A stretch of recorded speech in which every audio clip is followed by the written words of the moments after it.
6 p.m. kickoff for Oklahoma versus Iowa State on FS1. Under the lights there, it looks like we're going to get those anthracite uniforms that we saw last year. So we'll actually get to see what they look like at nighttime. Yes. I think they'll look a little bit better than they will at 11 a.m., of course. But let's talk keys to the game for Oklahoma versus Iowa State. Let's kick it off with the offensive side of the ball for the Cyclones. What should Oklahoma be looking out for here? Yeah, this is going to be another really decent test for Oklahoma this upcoming weekend. Iowa State, you look at the record, it doesn't really surprise you. 2-2, a couple of losses to Iowa and Ohio, but they are coming off of a impressive 34-27 win over Oklahoma State. Impressive might be a little bit strong of a word when you talk about a win over Mike Gundy's team right now with all the problems going on in Stillwater. But it was a performance, especially offensively, where Iowa State was able to find some things, particularly through the air with quarterback Rocco Beck. Just tremendous first team all name, Big 12, right behind sharing those honors with General Booty. They were able to find some really good things through the passing game. And this is going to be a test, Adam, for Oklahoma's offense, where we all know the challenges that Iowa State presents. I mean, it's been put on T-shirts. It's been a hashtag. It's been trending. The rush 3 drop 8 that Iowa State has implemented for the better part of the last 6 to 7 years. It gave Lincoln Riley fits. We'll see what Jeff Lebby is able to do his second time around going up against the Cyclones. But I think it's going to be a really, really good test for Oklahoma on Saturday. Obviously, there's some things that we want to see OU try to do a little bit better at, maybe try to do some things a little bit more than they have through the first 4 games of the season. We all know that the Texas game is looming, here in about 10 days from now. So you can't look ahead by any stretch of the imagination. Iowa State does have the ability to give you fits and ultimately make this a 4-quarter game. And if you don't, if Oklahoma doesn't bring it on Saturday, then they could find themselves in a 1-score game with a couple minutes to go where we're sitting on the edge of our seat. But it's going to be a really nice test. I'm looking forward to see what Iowa State's going to bring to the table. Yeah, you look at that game against Oklahoma State, and you kind of mentioned it there. I guess it was impressive. I mean, they didn't do much against Ohio the week before. They didn't do much against Iowa the week before that. Oklahoma State, we know, is not necessarily that good, but you put up 34 points. You won by 10 points against Oklahoma State in Ames. Their offense for the Cyclones looked a little bit better. They had to really string together some pretty long drives, but they were able to get some guys wide open on some busted coverages and get some long touchdowns at certain points. But for the most part, this feels a lot like the same Iowa State teams that we've seen over the last couple of years where they have to put together a lot of plays really to get to where they want to go offensively. They're not going to be super explosive. Rocco Beck, I think this is – I guess they played Iowa, but this is going to be his first major test in a very tense environment. He's going on the road, his first big road game. He's playing a defense and an offense that's going to be able to outscore him there. So he's going to be put in a position where he's really going to have to pass the ball to keep the Cyclones in the game here. And, their passing offense has been okay because they've been playing from behind against Ohio and Iowa. But for the most part, that's not where Iowa wants to live, or Iowa State wants to live. They want to, run the ball. They want to have short passes, play action passes, so on and so forth. And I feel like that plays really well into this OU defense right now, especially with the way Iowa State is saying. I think they're ranked 120th in the nation on third down percentage, around 31%. That's something OU's done very well with so far. So I think I like OU's odds in the way they stack up with this kind of slower, methodical offense. Yeah, you just kind of dive into the stats of what Iowa State has done through the first 4 weeks of the season. Offensively, right now they're averaging 21 points a game. That's second to dead last in the Big 12. On the ground, they're averaging only 80 yards per game. That's actually half as much as what OU is doing right now through the first 4 weeks of the season. So as much as we've criticized and been skeptical of this Oklahoma running attack, they're actually twice as good as what Iowa State has been through the first 4 games of the season. And even though the Cyclone offensive line, they haven't done a really good job, running the football, where they only averaged 2.2 yards per carry against the Pokes, 1.7 yards per carry the previous week. The offensive line collectively has only given up 1 sack in all 4 games through the first part of this season. So they're obviously doing something right. I was actually listening to an Iowa State podcast, a couple snippets earlier today, and there's almost a newfound confidence in this Iowa State offense based on what they did against Oklahoma State a week ago. Obviously, you look at the stats. Yes, it is impressive. Rocco, 350 passing yards, 3 touchdowns, was able to find some success against Oklahoma State through the play action, throwing the ball in the middle of the field. That's something that's, kind of been tough for Oklahoma's defense over the last few years. I think that's going to provide another opportunity this week for Brent Venables and Ted Roof's group to, see if they've really kind of tightened things up in that zone coverage. Iowa State's going to try to take advantage of that. But you go back and you look at Rocco's statistics, because, like I said, you listen to some of the things that Iowa State media people, some of the fans that are on social media that they're talking about. They think that this kid has really kind of turned the corner based off of what he did against Mike Gundy's group, whereas Iowa State did put up 34 points. But let's examine the entire body of work here. Let's go back to the previous week where they did lose to Ohio. That offense only put up 7 points. He had a QBR rating of 66. You go back to the week before when they took on Iowa on the road, and Iowa's defense is going to be as close to, maybe even a little bit less from an athleticism standpoint compared to what they're going to face against Oklahoma on Saturday night. He had a QBR of 42.9 and a 52% completion percentage. So let's kind of pump the brakes a little bit here on the Rocco Beck hype. But make no mistake about it, he did have a good game against the Pokes. He does have some momentum. He's going to be as confident as you could expect coming into the game this upcoming weekend as he could be. So again, it's going to be on Oklahoma's defense to get after him often, pressure the quarterback, make him uncomfortable, and not allow him to get into a rhythm where he's able to find some of those easy throws and put Iowa State in second and short, third and short. Because if they're able to have some success on first and second down, then that kind of plays into Iowa State's hand where they want to shorten the game, keep that Oklahoma offense off the field, and really kind of drag this out to where you've got minimal possessions over the course of 4 quarters. That plays right into what Iowa State is going to want to do. There's a lot of unknowns about what Rocco is as a player at this point, but Yeah. I think it's pretty safe to say that he's the best quarterback that Oklahoma State has actually played thus far, and he put up 34 points on them. So, yeah, what does that mean? I'm not really sure. Let's talk about defensively for the Cyclones. Always a tough team with their umbrella coverage and what they gave, all the trouble of Lincoln Riley teams, whereas Jeff Lebby, I guess, did okay against them last year in Ames, but what are you expecting, defensively as far as what this team's going to bring to the table? Yeah, this is the side of the football for many, many years now that Iowa State fans have hung their hat on with this Iowa State football program. It's a 3-3-5 defense, but like if you study the film, you look at a little bit of what this group likes to do collectively. Even though they are a 3-3-5 base type defense, they're not afraid to move into a 4-man front using the same personnel package that they operate that 3-3-5 scheme with. Number 1 in the Big 12 in total defense, number 1 pass defense in the Big 12. They're actually only giving up 177 yards through the air per game. That's absolutely unheard of, which again, a little bit of those numbers are skewed. It was Ohio, it was Iowa, 2 programs that aren't necessarily, known for lighting it up offensively, but they play really good defense for a reason. Very fundamentally sound. Yes, they don't have the same type of talent, the same type of 4 and 5 stars that you see programs like Oklahoma and Texas have. But something that Matt Campbell's been able to do extremely well over the last few years is getting the most out of his guys playing within his particular scheme that he uses as a coaching staff. A guy for me that Oklahoma fans should be keeping an eye on. Like I said, this is a defense that is going to be throwing out 5 defensive backs on any given down on Saturday night. You got to keep an eye on Jeremiah Cooper. 3 interceptions through the first 4 games of this season. He is a ball hawk. If Dylan Gabriel is not spot on, if the receivers are making aggressive plays on those 50-50 balls, Jeremiah Cooper does have the ability to turn you over and give the ball right back to that Iowa State offense. This is where I think Oklahoma, and again, we can touch on this as we kind of recap, a little bit of the Cincinnati performance a little bit. The running game. There's still a ton of question marks. There's a lot of things that Oklahoma fans, we've talked about it time and time again, Adam, something that we're looking for. What is this offensive line not doing? What's going on with the running back rotation? Just basically across the board, it kind of feels like something's just a little bit off. There's that missing ingredient right now that Oklahoma, just doesn't have at this point in the season that's been able to make this running game click and fire on all cylinders. But I think you look at Iowa State's defensive line. Yes, they play predominantly a 3-man front. They're giving up 125 yards on the ground, or yards per game on the ground. So Oklahoma's going to have some opportunities on Saturday. Not sure which running backs are going to play.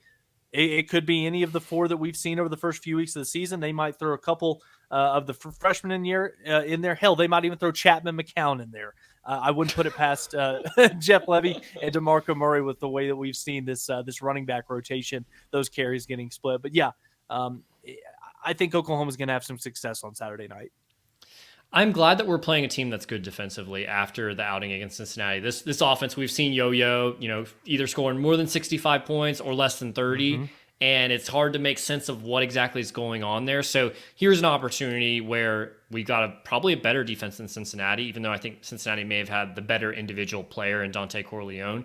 But here's a better team, I think, defensively, one that we know kind of the pedigree. We know they have the players there, names. They're going to put up a great fight. They're going to play very physical. They're going to be very difficult, very disciplined. And so here's an opportunity for this OU offense to come out and say, hey, we know we should have had 35, 38 against Cincinnati. We were just a few execution points away from getting there. Let's clean that up and really hit that mark pretty easily against Iowa State. And I think that makes a big statement. It says a lot about this team heading into OU Texas. So with Iowa State, this is kind of interesting. I actually put this poll out on YouTube. You may not have seen it yet. If you could only pick one scenario, pick only one option for this upcoming game, would you rather Oklahoma defense gets a shutout of Iowa State, or would you rather this Oklahoma offense hang half 100 on them?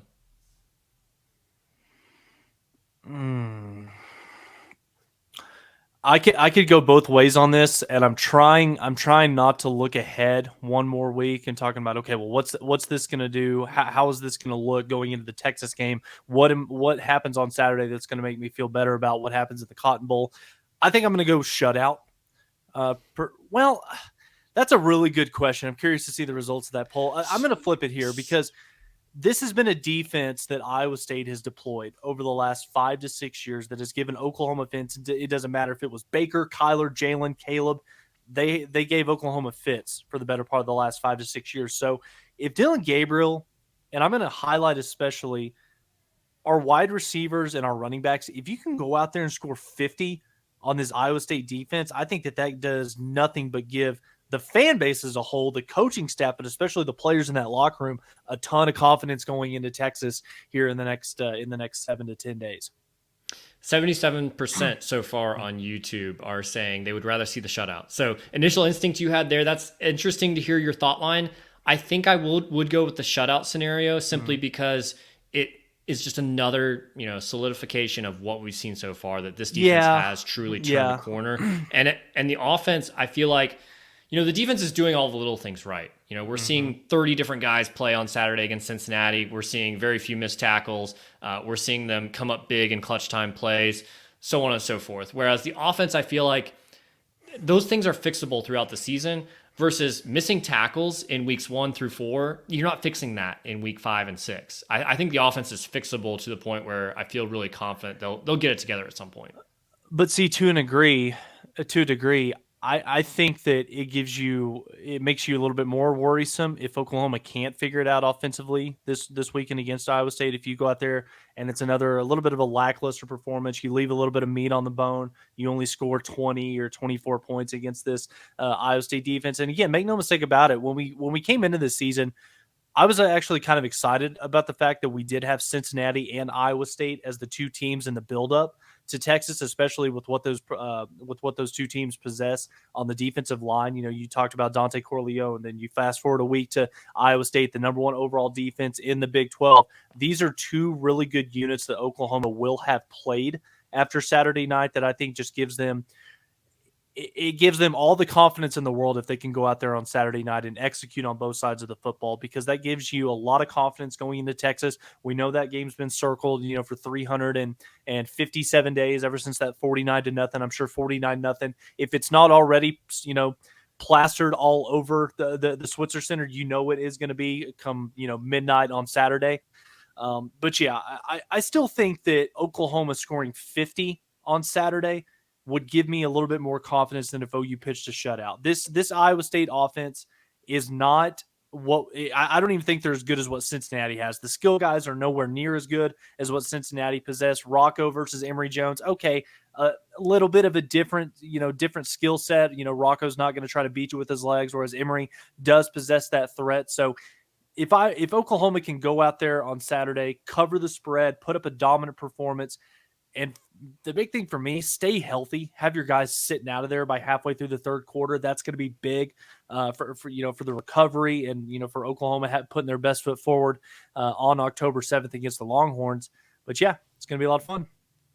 Let's do score predictions. What do you got for OU versus Iowa State? Score predictions here. OU is going to cover. Make no mistake about that. Sooners are going to cover on Saturday. I am going to go 38-17. I think that this is going to be an instance where Oklahoma is going to come out of the gates. I think they're going to dominate early. You're going to see this team up by 2, maybe even 3 scores at halftime. And then you start to rest the starters a little bit towards maybe early part of the fourth quarter. Iowa State scores a touchdown late. Oklahoma still covers, but I think that it is going to be kind of around that 21-point threshold for OU. I've got a very similar score. I've got 34-10, so OU covering. I think there's going to be some moments walking away from this game that we'll still say, hey, we have a little bit that we can still work on. It's not perfect, but it's a very good showing. And I think it's kind of similar with Cincinnati. Like, it wasn't the best showing, but it was still a really good showing. You kept them out of the end zone. Like, at the end of the day, that's pretty impressive. Regardless of whether the offense missed a couple plays here or there. Sure. Let me ask you one question, then we'll put Iowa State to bed and we'll kind of backtrack a little bit. If you're Brent Venables, and again, you're not mentioning the word Texas at all this week, you're trying to keep your blinders on, laser type focus on the Cyclones this weekend. But again, we can do this because we talk about the team, we cover this nonstop, 24/7. Adam, if you're Brent Venables, if you're Jeff Lebby, if you're Ted Roof, how do you use this game on Saturday against Iowa State to prepare you for Texas? No, let me rephrase that. What are 1 or 2 things that you want to see focused, you want to see an emphasis put on Saturday that's going to give you all the more confidence that OU has a better than a puncher's chance going down against Texas? I think for me, it's just another week of seeing the same things that we've seen out of this defense, where they get off the field at the critical moments that they hadn't been able to for the past decade or so. Because if you're able to do that, and this Texas offense, I don't know if they're just destroying everybody and sucking out their will to live in every one of these games, or if they're just kind of lollygagging around or whatever. But the fact they haven't scored 40 points against any of these opponents, I know they played a little bit tougher schedule than OU, but still some teams that they could certainly be scoring a lot on, and they haven't done that yet. That's interesting to me. So it's like, hey, you get 3 stops, 4 stops over the course of that game down in Dallas. That's really all the room that you need for our offense to go out there and get the job done. So that's really what I want to see is continue. Is it though? I think so. Though?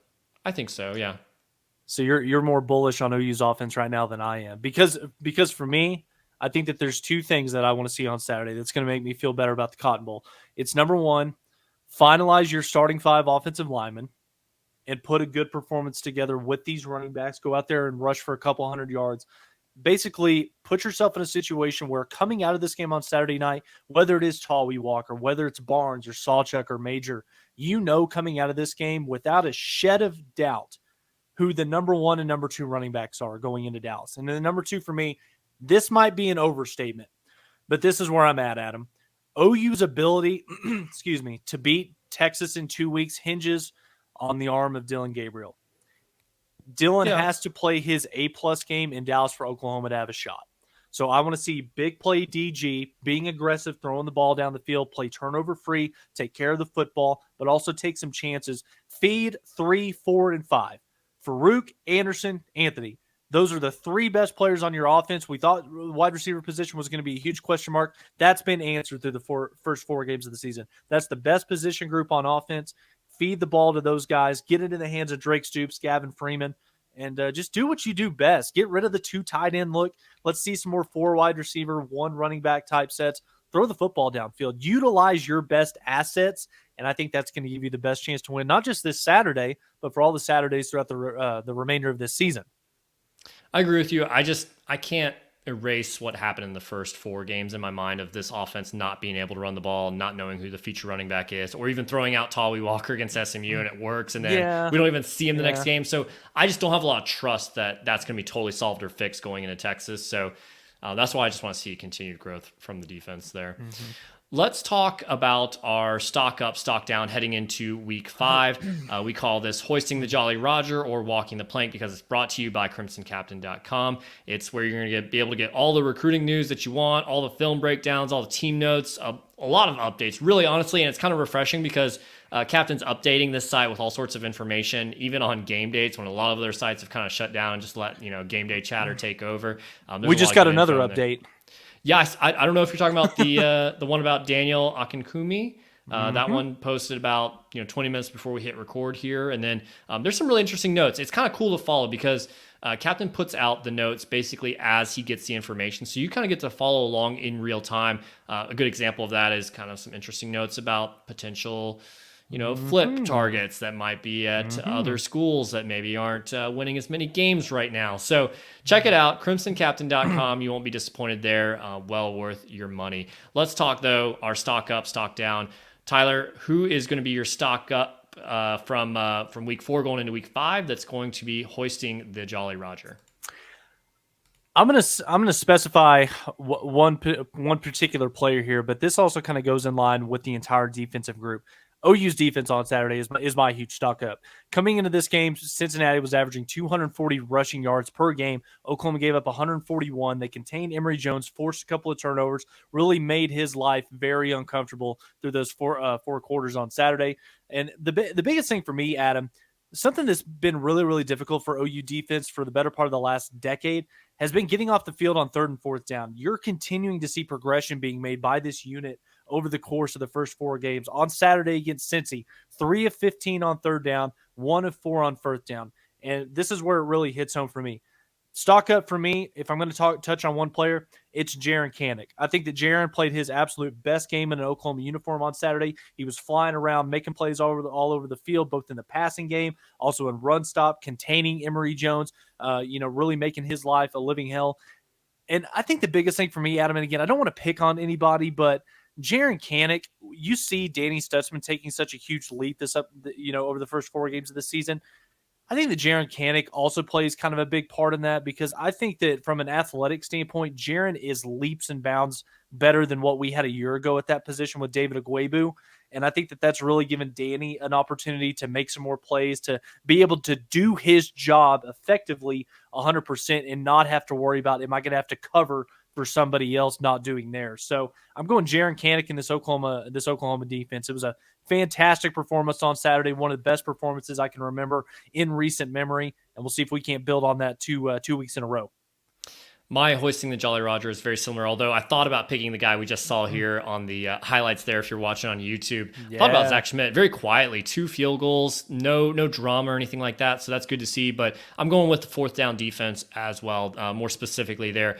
3 drives to end the game. I'm not counting the very last one where the time ran out and a lot of backups were in, but the last 3 drives of the game for Cincinnati, OU gets off the field after 4th and 2s, not 4th and 19s or anything like that, 4th and 2s, really hard downs and distances to cover, and OU was able to get off the field on all 3 of those. And so just having those clutch moments where they're able to get off the field is really important. So I absolutely love seeing that, being able to stop that offense there. Let's go with walking the plank. Who are you throwing off the boat this week? Big 12 officiating, first and foremost. If we're not going to talk officiating, okay, let's get back to the actual personnel here. For me, it's still the running game. The running game woes continue for the 4th straight week. Offensive line, they did progress a little bit from the first half compared to the second half. Things did get a little bit better. They were averaging, I think, 1.8 yards per carry in the first half. They turned it up a notch, averaging 4.7 in the second half. But for me, Adam, the running back rotation just continues to baffle me.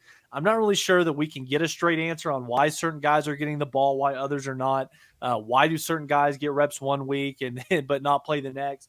Tawi Walker had 100 yards, led the team in rushing against SMU. He didn't play the following week against Tulsa. And then likewise, Javonte Barnes didn't play against Cincinnati. Gavin Sawchuk only saw playing time on special teams. So, again, I'm not really too sure what to make of this. They say it all has to do with your week of practice, but I get that. I really do. That's good coaching, but also at the same time, how many times have we seen that when the lights come on, when the whistle's blown, when the clock's running, some guys just play better on Saturdays than they do practicing during the week. I'm sorry.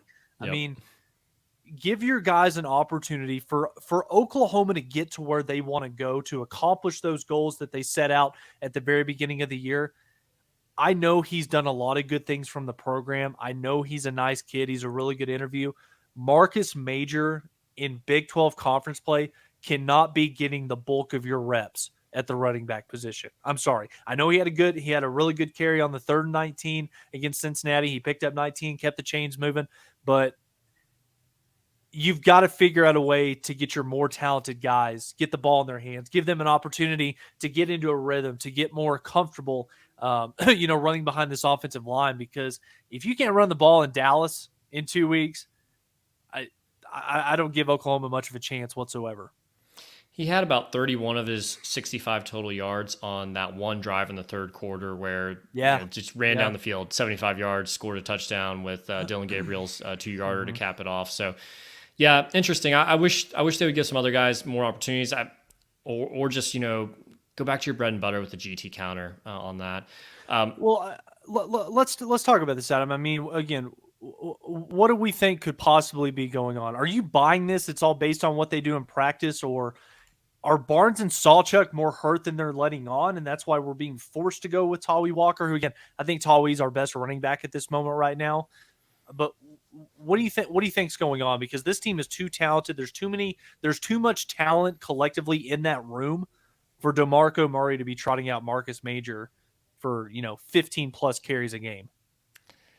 Yeah, I mean, I'm in agreement with you on that. Yeah, not everybody who practices is going to play the exact same way. So I'd hate to just not give an opportunity to some guys. I know Dalen Smothers and Caleb Hicks are younger and probably further behind on like their pass protection, some of the key aspects that they're needing there. But like, I think it's worth giving opportunities because no one's really been able to separate themselves so far, including Javonte Barnes. I know we're all super high on him from what he did in the, I almost call it the Orange Bowl. I wish. What was it? I don't even know what the sponsor is. The Cheez-It Bowl. Yeah. So the Cheez-It Bowl last year, I know he was great then, but before that, like, it was hit or miss throughout the year. He had some flashes. He also, I don't think, averaged 5 yards a carry last year throughout the rest of the season. So, I mean, the jury's still out on him. So, yeah, I would like to see, everybody get some fair shake. And it is puzzling the way that they just go, okay, these two guys are going to play this week, but not the next week. And you're not really going to give Sawchuk a real chance. I know he's coming back from injury, so maybe there's situations there, but yeah. I mean, Adam, I don't think it's too much of a hot take to say that Dalen Smothers has been the most explosive running back from what we've seen through the first 4 games. And again, he's had less than, probably 20 carries so far through the first none of them the serious season, carries. None of them serious. And again, take it for what it's worth. It's mop up duty for most of these games, but I think the running back is one of the most important let me back up here. I think the running back is a position where one of the most important things for your success is getting into a rhythm, is being able to getting to a zone where you're so comfortable seeing holes, knowing the schemes, following your guys, opening up those holes.